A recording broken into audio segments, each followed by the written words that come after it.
আসসালামু আলাইকুম প্রিয় দর্শক, সকলকে স্বাগত জানাচ্ছি ডক্টর টিভির নিয়মিত আয়োজন স্বাস্থ্য সমাধানের আজকের পর্বে। আমি আব্দুল গনি বিদ্যান রয়েছে আপনাদের সাথে।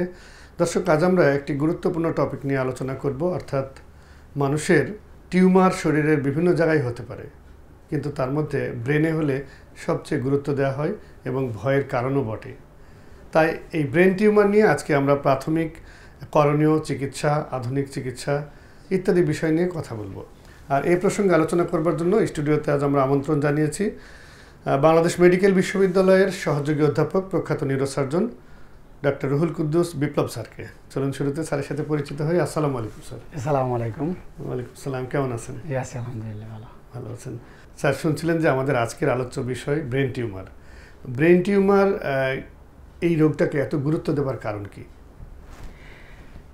ব্রেন টিউমার আগে আসলে বুঝতে হবে যে আসলে কোনটাকে আমরা ব্রেন টিউমার বলবো, আর এবং এটার নেচার অর্থাৎ ধরনটা, মানে কি ধরনের টিউমার এবং সেটা কেন এত গুরুত্বপূর্ণ। তো নর্মালি যে টিউমার বলতে যেটা বোঝানো হয় সেটা হচ্ছে যে কোনো অ্যাবনর্মাল, অস্বাভাবিক মানে গ্রোথ যদি হয় কোনো টিস্যু বা সেল, যেটা আমরা বলি আর কি, সেলের গ্রোথ যদি অস্বাভাবিক হয় সেটা টিউমার। যেমন চামড়ার নিচে যদি চর্বির যে টিউমার থাকে, এটাও তো আসলে অস্বাভাবিক একটা গ্রোথ, যেটা মানুষ সচরাচর আমরা অনেকেই রাস্তায় বা আমাদের আশপাশে দেখে থাকি যে চামড়ার নিচে একটা ফোলা জিনিস, যেটা এই অস্বাভাবিক গ্রোথ হওয়ার কারণে এটাকেও আমরা টিউমার বলি। এই ধরনের অস্বাভাবিক কোনো গ্রোথ যদি মানুষের মানে যে স্কাল রয়েছে, মানে হাড়, যেটা মানুষের স্কালের ভেতরে হয়, তাহলে সেটাকে আমরা ব্রেন টিউমার বলি। মানে যে কোনো অস্বাভাবিক কোনো সেলুলার গ্রোথ স্কালের ভিতরে যদি হয়, সেটাকে আমরা ব্রেন টিউমার বলবো। আর এই ব্রেন টিউমারটা যখন মানুষের স্কালের ভিতরে হয়, তখন অবশ্যই এটা একটা আতঙ্কের কারণ। এজন্য যে মানুষের ব্রেন যেই বক্স, আমরা এটাকে বলি এটা রিজিড বক্স, স্কাল একটা রিজিড বক্স, এই বক্সের ভেতরে যখন কোনো টিউমার হয়, তখন আসলে এইটা বাড়তে দেওয়ার মানে একমাত্র জায়গায় হচ্ছে ব্রেনকে সে চেপে বড় হয়। তো যেহেতু ব্রেনকে চেপে বড় হয়, বাইরের দিকে বের হওয়ার কোনো সুযোগ থাকে না, যেহেতু রিজিড একটা জিনিস, স্কাল একটা হার্ড জিনিস, হার্ড জিনিসটাকে ভেঙে বাইরের দিকে এটা বড় হওয়ার সুযোগ থাকে না। তো সে বড় হয় আর ভিতরে ব্রেনকে চাপ দেয়, যার কারণে আসলে ব্রেন টিউমারটা মানে গ্র্যাজুয়ালি এই ব্রেন টিউমারটা একটা আতঙ্কের কারণ হয়ে দাঁড়ায়। অনেকে বলেন যে ব্রেন টিউমার মানেই ক্যান্সারে আক্রান্ত হওয়ার ঝুঁকি থাকে। এত ভয় এটা একটা মানে রাইট একটা মানে অ্যাজাম্পশন বা এটা ধারণাটাও একটি অর্থে এই জন্য যে অল ব্রেন টিউমারই আসলে ক্যান্সারাস বা এটাকে যদি আমরা মারাত্মক বলি বা মানে মরণঘাতী বলি, ঝুঁকিটা বেশির জন্য, ঝুঁকি বেশি হওয়ার কারণেই আসলে এটাকে এইভাবে বলা হয়। এই জন্য যে ব্রেনের, আমি যেটা বললাম আপনাকে, যেহেতু একটা রিজিড বক্সের ভিতরে, স্কালের ভিতরে ব্রেন টিউমারটা মগজকে প্রেশার ক্রিয়েট করে, আর এই স্কালের ভিতরে মগজের যে ভলিউম বা আয়তন যেটা রয়েছে, এটা একটা ফিক্সড জিনিস। এর মধ্যে যদি আপনার একটা টিউমার বড় হইতে থাকে, তাহলে সে একটা সময় দেখা যায় যে এই টিউমারটি যদিও অন্য কোথাও নাও ছড়ায়, ধরেন ব্রেনের টিউমার ব্রেনের ভেতর থেকে বাইরে যদি নাও ছড়ায়, তাহলেও সে মানুষের মৃত্যুর জন্য কারণ হতে পারে। এই কারণে ব্রেনের যে কোনো বেনাইন টিউমার, যেটা হিস্টোলজিক্যালি আমরা বেনাইন বলি, সেই বেনাইন টিউমারটাকেও আসলে ক্যান্সার বলা হয়ে থাকে। এই জন্য আসলে ব্রেনের সকল টিউমারই কিন্তু আসলে মানে ঝুঁকিপূর্ণ। স্যার, শরীরের তো যে কোনো স্থানে টিউমার হতে পারে, তো বিশেষ করে মস্তিষ্কে বা ব্রেনের যে টিউমার আমরা আলোচনা করছি, এটা কেন হয় স্যার?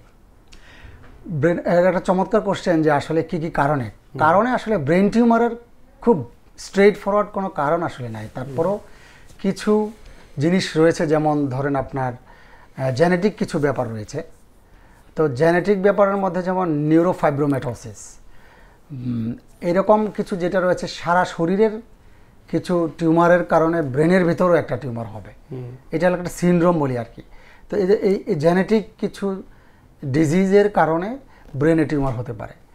তারপরে ধরুন আপনার অনেক সময় যেটা আন্ডার ইভালুয়েশন যেটা রয়েছে, সেটা হচ্ছে যে ট্রমা কারণে, যেমন কিছু জায়গায় হয়তো ইনফ্লামেটরি কিছু টিউমার হতে পারে। আর একটা ইম্পর্টেন্ট জিনিস হচ্ছে যে সেটা হচ্ছে যে মানুষের শরীরের অন্য কোথাও যদি কোনো টিউমার হয়, সেই টিউমার কিন্তু আবার ব্রেনে গিয়ে মানে জমাট হতে পারে, এটাকে আমরা বলি সেকেন্ডারি ব্রেন টিউমার। ধরেন একজন রোগীর লাংসে ক্যান্সার বা টিউমার হয়েছে, সেই টিউমারটি মাথার ভেতরে গিয়ে সে জমাট বাঁধল, এটাকে তাহলে এটা হচ্ছে সেকেন্ডারি ব্রেন টিউমার। বা থাইরয়েড গ্ল্যান্ডের কোনো ক্যান্সার হয়েছে, সেটাও ব্রেনে গিয়ে আপনার মানে সেটা গ্রো করতে পারে। তাহলে এই যে ব্রেনের ভেতরে 2 রকমের টিউমার আমরা পাইতে পারি। একটা হচ্ছে যে প্রাথমিকভাবে শুধু মাথায় রয়েছে, যেটা শরীরের অন্য কোথাও যায় না। আবার শরীরের অন্য কোনো জায়গার টিউমার যেটা মাথায় যে মানে গ্রো করতে থাকে, সেটাকে আমরা বলি ব্রেন ম্যাটস বা মেটাস্টেটিক ব্রেন টিউমার। তো দুটোই কিন্তু আসলে মানুষের জন্য ক্ষতিকর। আমরা তো সাধারণত স্যার আসলে বাইরে থেকে তো বুঝতে পারি না বা দেখতেও পাই না যে ব্রেনে কি অবস্থায়। তাহলে কোন কোন উপসর্গ বা লক্ষণ দেখলে আমরা বুঝতে পারবো যে তার ব্রেন টিউমার হওয়ার সম্ভাবনা আছে? ব্রেন টিউমারের উপসর্গ যেগুলো রয়েছে সেটা আসলে সাধারণত বেনাইন যে টিউমারগুলো রয়েছে এগুলোর উপসর্গগুলো খুব ধীরে ধীরে হয়। তো তার মধ্যে যেই বিষয়গুলো আমাদের খুব খেয়াল করা লাগবে সেটা হচ্ছে যে হেডেক, মাথা ব্যথা, যেটা আসলে আপনার সাডেন অনসেট হেডেক হতে পারে, যে এটা হঠাৎ করে তার মাথা ব্যথা শুরু হলো কিন্তু আগে কখনোই তার মাথা ব্যথা ছিল না। তাহলে সাডেন অনসেট হেডেক, ভমিটিং হতে পারে, অথবা মাথা যে ঘোরানো বাটাইগো, এটাও একটা কারণ হতে পারে। তারপরে আপনার খিঁচুনি হতে পারে।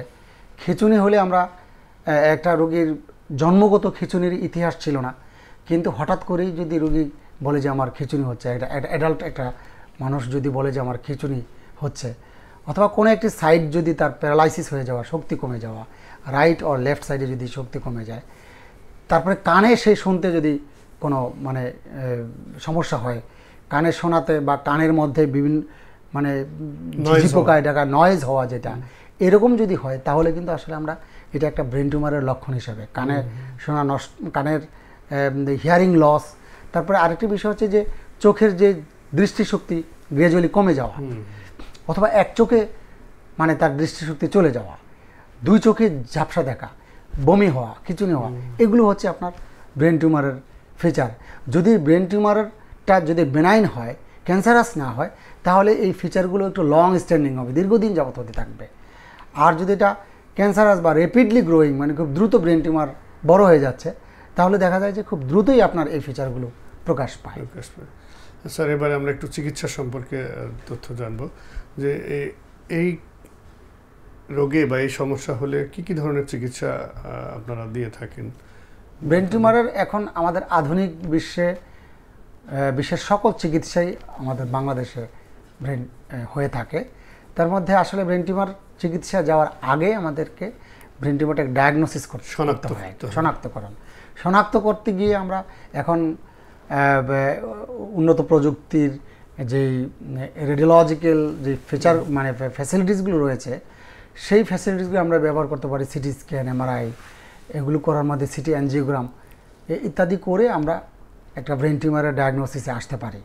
তো ব্রেন টিউমারটি যদি আপনার ধরুন এটা বেনাইন ইন নেচার হয়, যে এটা ধরনটা বেনাইন হয়, তাহলে আমরা এটাকে মোটামুটি অ্যাসিওর করতে পারি যে ব্রেন টিউমারটি যদি টোটাল রিমুভ করে নিয়ে আসি, তাহলে সে সম্পূর্ণ সুস্থ হয়ে যাবে। আর যদি সেটা ক্যান্সারাস হয়, সেই ক্ষেত্রেও আমরা গ্রেড দেখে আর কি, গ্রেড 1, 2, 3, 4 এরকম গ্রেড দিয়ে আমরা বলতে পারি যে এই টিউমার অপারেশনের পরে এতদিন বেঁচে থাকা। তারপরে তার জন্য আরও কোনো আনুষঙ্গিক আরও কোনো চিকিৎসা আছে কিনা, বিশেষ করে রেডিওথেরাপি বা কেমোথেরাপি, এগুলোর সাজেস্ট করে থাকি। বাংলাদেশে এখন সকল ধরনের ব্রেন টিউমারের সার্জারি আমরা করে থাকি। সরকারি এবং বেসরকারি হসপিটালগুলোতে, বিশেষ করে বাংলাদেশ মেডিকেল বিশ্ববিদ্যালয়, neuroscience institute, Dhaka medical college সহ অনেকগুলো বিভাগীয় হসপিটাল, মেডিকেল কলেজ হসপিটালগুলোতে ব্রেন টিউমারের সব ধরনের চিকিৎসা এবং সফলভাবে আসলে আমরা করে আসছি। এখন একটা বিষয় মানে বলতে হয়, সেটা হচ্ছে যে মানুষের মধ্যে যে বিষয়টি রয়েছে যে ব্রেন টিউমার হলে বিদেশে চলে যেতে হবে, দেশে চিকিৎসা নেই, যে এই বিষয়টা আসলে একদমই এটার সাথে আমি একেবারেই দ্বিমত পোষণ করব। যে আসলে সিঙ্গাপুরে ধরেন কিংবা আমেরিকাতে ধরেন, ভারতে ধরেন, এইসব দেশে যেই যন্ত্রপাতি ব্যবহার করে চিকিৎসা করা হয়, বাংলাদেশে সিমিলার যন্ত্রপাতি ইউএস, আমেরিকা, অস্ট্রেলিয়াতে একই ধরনের যন্ত্র দিয়ে আমাদের দেশে আমরা ব্রেন টিউমার অপারেশন করে থাকি। স্যার ব্রেন বায়োপসি বলে একটি কথা আছে, সেটা কি এবং কেন কখন করতে হয় এটা? ব্রেন বায়োপসি আসলে এই টার্মটা আসলে ব্রেনের জন্য আসলে খুব অ্যাপ্রোপ্রিয়েট না। আচ্ছা, আচ্ছা। এই জন্য যে আসলে বায়োপসি উইদাউট সার্জারি, মানে সার্জারি না করে শুধু বায়োপসি, আচ্ছা। এই কথা আমি এটাই বললাম যে সার্জারি না করে বায়োপসির প্রসঙ্গ আসে না। আমরা সবসময় ব্রেন টিউমার রিমুভ করে এই যে স্যাম্পলটা রয়েছে টিউমারের যে অংশটি সেটাকে আমরা হিস্টোপ্যাথোলজি বা বায়োপসির জন্য পাঠাই। কিন্তু টিউমার রিমুভ না করে যে পার্ট অফ টিউমার, যে অন্যান্য টিউমারের ক্ষেত্রে যে বায়োপসি করা বা এফএনএসি করা, এইটা আসলে ব্রেনের ক্ষেত্রে আমরা করি না। আমরা টোটাল টিউমার রিমুভ করে একটি অংশ আমরা হিস্টোপ্যাথোলজিতে পাঠাই, যে তার নেচার, টিউমারের ধরনটা নিরূপণ করার জন্য, যেটা আদৌ ক্যান্সার নাকি ক্যান্সার না, এটা নিরূপণ করার জন্য আমরা হিস্টোপ্যাথোলজি করি আর কি। স্যার আমরা মস্তিষ্ক বা ব্রেনের অপারেশন শুনলেই তো নিজেরা আমরা ভয় পাই এবং এর খরচপাতি নিয়েও আমরা চিন্তা করি, তো সেক্ষেত্রে একটু আশ্বস্ত করবেন যে এটা কেমন ঝুঁকিপূর্ণ এই ব্রেন টিউমারের চিকিৎসা বা এর অর্থনৈতিক খরচ কেমন? এখনকার দিনে উন্নত প্রযুক্তি বা আধুনিক বিশ্বে আসলে যেহেতু অপারেশনের জন্য উন্নত যন্ত্রপাতি এবং অপারেশনের পরবর্তী যে সাপোর্টগুলো দরকার হয় একজন ব্রেন টিউমারের অপারেশন, এগুলো সব কিছুর যেহেতু এখন এটা অ্যাভেলেবল, এই কারণে আসলে ব্রেন টিউমারের অপারেশন এখন আর কোনো আতঙ্ক না। আমি এক কথায় বলে দিলাম, এটা এখন আর কোনো আতঙ্ক না। এই জন্য যে আসলে এখন সব ব্রেন টিউমারের অপারেশন করা সম্ভব এবং সেটা করার মধ্য দিয়ে আমরা আমাদের অধিকাংশ রোগীর বেনাইন যে টিউমারগুলো রয়েছে সেগুলো সম্পূর্ণ এটা নিরাময় সম্ভব। আর ক্যান্সারাস টিউমারগুলোর ক্ষেত্রে যেটা আসলে আবার রিগ্রো করে আবার হয়, সেই ক্ষেত্রে একটা সাডেন মানে সময় পর্যন্ত রোগী সুস্থ থাকে এবং সাথে যদি আমরা কেমোথেরাপি, রেডিওথেরাপি সহ সাপোর্টিভ থেরাপি দেওয়া যায়, তাহলে আসলে ব্রেন টিউমারের চিকিৎসা এখন আর কোনো আতঙ্কের কারণ না। স্যার এই চিকিৎসার পরে সম্পূর্ণরূপে সে স্বাভাবিক জীবনে আবার ফিরতে পারে কি? ব্রেন টিউমারগুলো যেগুলো আসলে ক্যান্সারাস না, সেই টিউমারগুলো অপারেশন করার পরে একজন ব্রেন টিউমারের রোগী আবার সম্পূর্ণ স্বাভাবিক, আমার আপনার মতোই স্বাভাবিক জীবনে আবার চলে যাবে। এটাই হচ্ছে আমাদের এক্সপেকটেশন এবং তাই হচ্ছে। আমাদের হাজার হাজার রোগী রয়েছে যেগুলো আমরা অপারেশন করেছি, তারা এখন আবার নর্মাল লাইফ লিড করছে তারা। অসংখ্য ধন্যবাদ স্যার, খুব গুরুত্বপূর্ণ আলোচনা করছেন। আমরা অনুষ্ঠানের শেষের দিকে আছি। সর্বশেষ আপনি একটু দর্শকদের আমাদের বলবেন যে ব্রেন টিউমার বা এই ধরনের রোগ থেকে আমরা প্রতিরোধমূলক কী ধরনের ব্যবস্থা গ্রহণ করতে পারি, আমাদের জীবন আচরণ, খাদ্যাভ্যাস বা আর কি পদক্ষেপ নিলে আমরা এই রোগ থেকে মুক্ত থাকতে পারবো? আমি দর্শকদের উদ্দেশ্যে একটা কথাই বলবো, সেটা হচ্ছে যে আতঙ্ক যেটা রয়েছে এখনও পর্যন্ত, যে অনেকেই মনে করেন যে আসলে ব্রেন টিউমারের চিকিৎসা নেই, ব্রেন টিউমার অপারেশন করলে মরে যাবে কিংবা পক্ষাঘাতগ্রস্ত হয়ে যাবে, এই বিষয়গুলোতে অ্যাওয়ারনেস, আমাদের যে সচেতনতা, সেই জিনিসটা বৃদ্ধি করা দরকার। এবং এটার যে আসলে চিকিৎসা হয় আধুনিক বিশ্বের মতো আমাদের দেশেও এটার চিকিৎসা হয় এবং চিকিৎসার পরে একজন মানুষ সুস্থ এবং স্বাভাবিক হতে পারে, এই বিষয়গুলো আমাদের জ্ঞানে বা আমাদের যে ধারণার মধ্যে নিয়ে আসতে হবে। আর ব্রেন টিউমার প্রিভেনশন বলতে আসলে তেমন কোনো ওয়ে নাই, যার হবে তার চিকিৎসা রয়েছে এবং চিকিৎসার জন্য আসলে কোনো ধরনের ঝাড়ফুঁক কিংবা সামাজিক যেই আমাদের কুসংস্কার রয়েছে সেগুলো থেকে আসলে আমাদেরকে বেরিয়ে এসে আমাদেরকে আধুনিক চিকিৎসার শরণাপন্ন হতে হবে। স্যার আপনাকে অসংখ্য ধন্যবাদ জানাচ্ছি, আপনার মূল্যবান সময় থেকে কিছুটা সময় আমাদেরকে দিয়েছেন। আগামীতেও প্রত্যাশা রাখছি আপনাকে পাবো ইনশাআল্লাহ। ধন্যবাদ দর্শকদের এবং ধন্যবাদ ডক্টর স্টিভিকে একটি সুন্দর বিষয়ের উপর আলোচনা আয়োজনের জন্য। প্রিয় দর্শক, এই ছিল আমাদের আজকের পর্ব। আমাদের মাঝে উপস্থিত ছিলেন বাংলাদেশ মেডিকেল বিশ্ববিদ্যালয়ের সম্মানিত সহযোগী অধ্যাপক ডক্টর রুহুল কুদ্দুস বিপ্লব স্যার। উনি খুব মূল্যবান কিছু কথা রেখেছেন, গুরুত্বপূর্ণ পরামর্শ দিয়েছেন, চিকিৎসা পদ্ধতির কথা আমাদের জানিয়েছেন। এই নিয়মগুলি যদি আমরা মেনে চলি তাহলে আমরা সুস্থ সুন্দর জীবন উপভোগ করতে পারবো ইনশাল্লাহ। এমনটা প্রত্যাশা রেখে আমি আব্দুল গনি বিদ্যান আজকের পর্ব শেষ করছি। সকলে ভালো থাকুন, সুস্থ থাকুন, নিরাপদে থাকুন, আর হ্যাঁ, ডক্টর টিভির সাথেই থাকুন। আল্লাহ হাফেজ।